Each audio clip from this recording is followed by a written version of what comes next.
সেই সকাল ৬টা থেকে উঠে সংসারের কাজ নিয়ে ব্যস্ত থাকি। এখন সকাল ১০টা মতো বাজে আর এখন ছেলেকে সকালের খাবার খাওয়াচ্ছি। ওকে খাওয়াতে গিয়ে প্রায় ১ ঘন্টা টাইম চলে যায়। তো যাই হোক ওকে খাওয়ানো হয়ে গেছে, এবার ও খেলা করছে আর আমি চলে এসেছি রান্নাঘরে।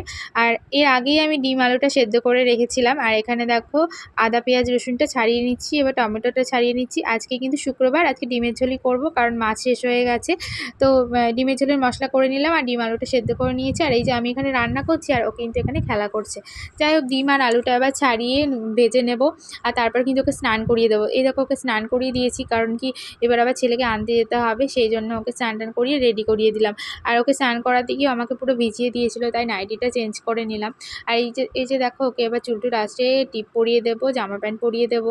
আর এখনই কিন্তু আমার ডিমের ঝোলটা হয়নি, মশলা করে রেখে ডিম আলুটা ভেজে রেখে এসেছি। এবার ওকে স্নান টান করিয়ে এবার ওকে নিয়ে গিয়ে মশলাটা কষিয়ে নেব।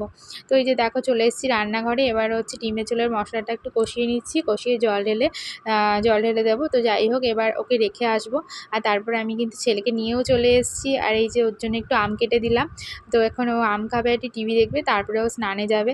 আর আমাদের এখন দুজনেরই স্নান হয়ে গেছে আর এখন একটু ডালের বড়া ভেজে নিচ্ছি। তো আজকে ডিমের ঝোল করেছি আর সকালে একটু ডাল ভিজিয়ে রেখেছিলাম বড়া করব বলে।